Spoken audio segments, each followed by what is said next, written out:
হজরত আনাস রাদিয়াল্লাহু তাআলা আনহু হতে বর্ণিত।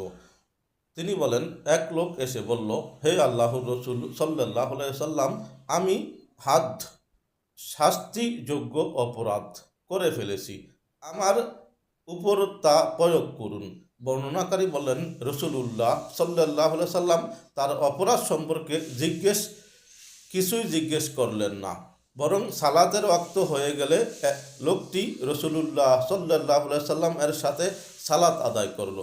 নবী করিম সাল্লাল্লাহু আলাইহি সাল্লাম যখন সালাত শেষ করলেন, লোকটি তার কাছে দাঁড়িয়ে বলল, হে আল্লাহর রসুল সাল্লাল্লাহু আলাইহি সাল্লাম, আমি হাদ এর কাজ করেছি, আমার উপর আল্লাহর কিতাবের নির্দিষ্ট হাদ জারি করুন। উত্তরে তিনি সাল্লাল্লাহু আলাইহি সাল্লাম বললেন, তুমি কি আমাদের সাথে সালাত আদায় করেনি? লোকটি বলল, হ্যাঁ করেছি। তিনি সাল্লাল্লাহু আলাইহি সাল্লাম বললেন, এই সালাতের মাধ্যমে আল্লাহ তোমার গুনাহ অথবা বলেছেন তোমার হাত মাফ করে দিয়েছেন। হাদিস বুখারী শরীফ, হাদিস নং 6823 ও মুসলিম শরীফ, হাদিস নং 2764। ইসলামিক ভিডিও আশা করি উপকার হয়েছে, তাই সাবস্ক্রাইব করে পাশে থাকি।